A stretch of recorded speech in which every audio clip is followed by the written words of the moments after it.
कलयुग में क्या होने वाला है युधिष्ठिर को पहले से ही था पता।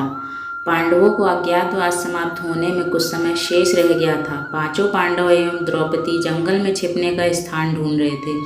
उधर शनिदेव की आकाशमंडल से पांडवों पर नजर पड़ी। शनिदेव के मन में विचार आया कि इन पांचों में बुद्धिमान कौन है, परीक्षा ली जाए। शनिदेव ने एक माया का महल बनाया।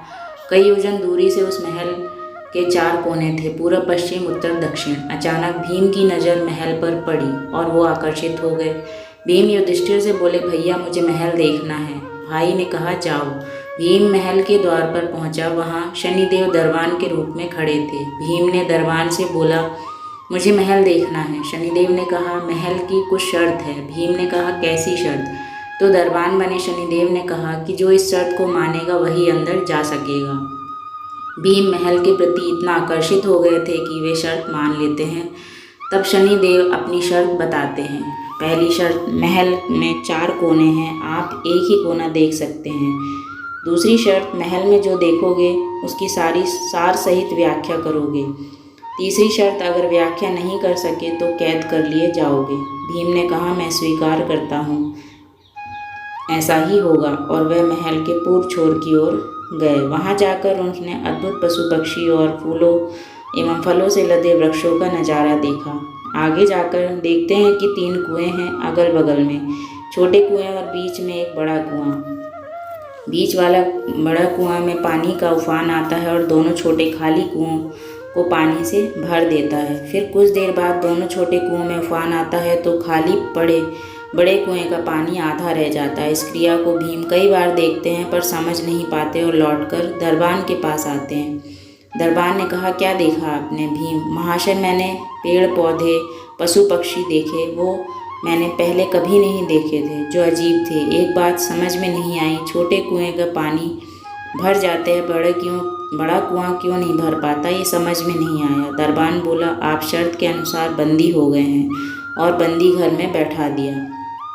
अर्जुन आया, बोला, मुझे महल देखना है। दरबान ने शर्त बता दी और अर्जुन पश्चिम की छोर की तरफ चले गए। आगे जाकर अर्जुन क्या देखते हैं, खेत में 2 फसल उग रही थी।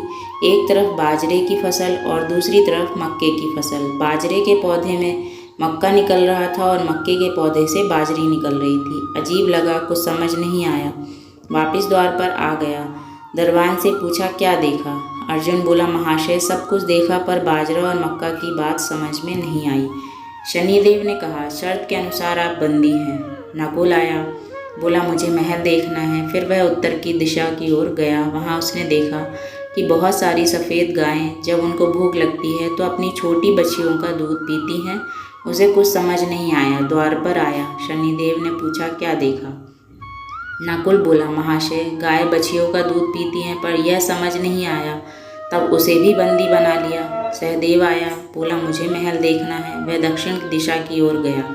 अंतिम कोना देखने के लिए क्या देखता है, वहाँ पर एक सोने की बड़ी शिला एक चांदी के सिक्के पर टिकी है।